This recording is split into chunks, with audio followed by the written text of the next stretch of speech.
Welcome back to our series of shows on brutal punishments that authorities meted out in the past. Today we're going to talk about an instrument that would not only cause significant pain, but that would leave terrible scars on the victim. While you could say some of the punishments we've mentioned in this series are worse, we think you'll agree that these nasty shears take the biscuit when it comes to downright sadism. After hearing the short history of the pain-inflicting instrument, you will no doubt be left asking, who on earth came up with this stuff? Prepare to be very disturbed. The people writing about crocodile shears agree that this instrument was one of the most appalling things ever to be invented. Right now, if we asked you to imagine the worst kind of thing you could do to another man, well, you might come up with something similar to these shears. They were called crocodile shears because the tool was supposed to act something like a crocodile's mouth. As you will know from some of our other shows, crocodiles have the hardest bite of any animal. They also have a lot of very sharp teeth. So just imagine a small tool supposed to look a bit like a crocodile's mouth.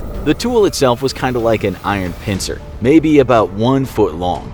The blades of the pincers were hemicylindrical, which means they were contained within a tube that when opened would be halved, somewhat like a crocodile's mouth. Imagine a pair of scissors, except the two blades are two halves of a cylinder filled with sharp teeth. You might ask, what would you do with that? Well, someone's finger could be put inside these blades and the torturer could close it tight and then drive the blades through the finger. If he wanted to cause more pain, he could thrust the tool back and tear off all the flesh of that finger. Well, what was left of it. Except from what we can see, fingers were not the body part of choice. Now, maybe you can think of another body part that might fit in this cylinder.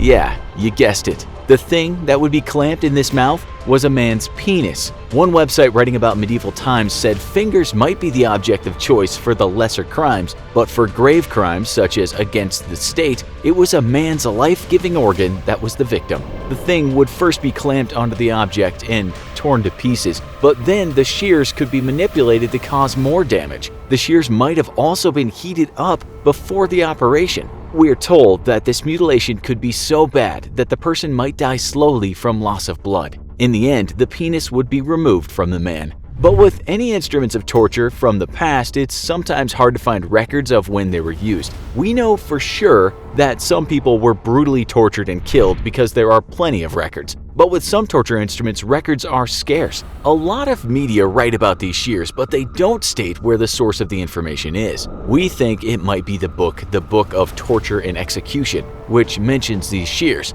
That book states that these things were indeed used for people accused of regicide, which means a person who tries to or actually does kill the king. We have seen a picture of these monstrous things, but it's still hard to say when or even if they were used. While the shears appear on about every list of torture devices from the past, we cannot find any names as to who might have been on the wrong end of them. We found another book called The Wrong View of History, which added some more details to the tale. It said before the man was held inside these shears, his torturers would find a way to get him aroused. Perhaps a woman was called in to help with this. It was when his manhood changed in size that it would be held and cooked and shredded and torn off. Yet another book called Dictionary of Torture has these things in it, saying the Italians called the device il castratore. More sources tell us that these things might not have always been used for people accused of regicide, but during the Spanish Inquisition, the inquisitors might just have used them to extract information. In these cases, they might have merely ripped off fingers and toes.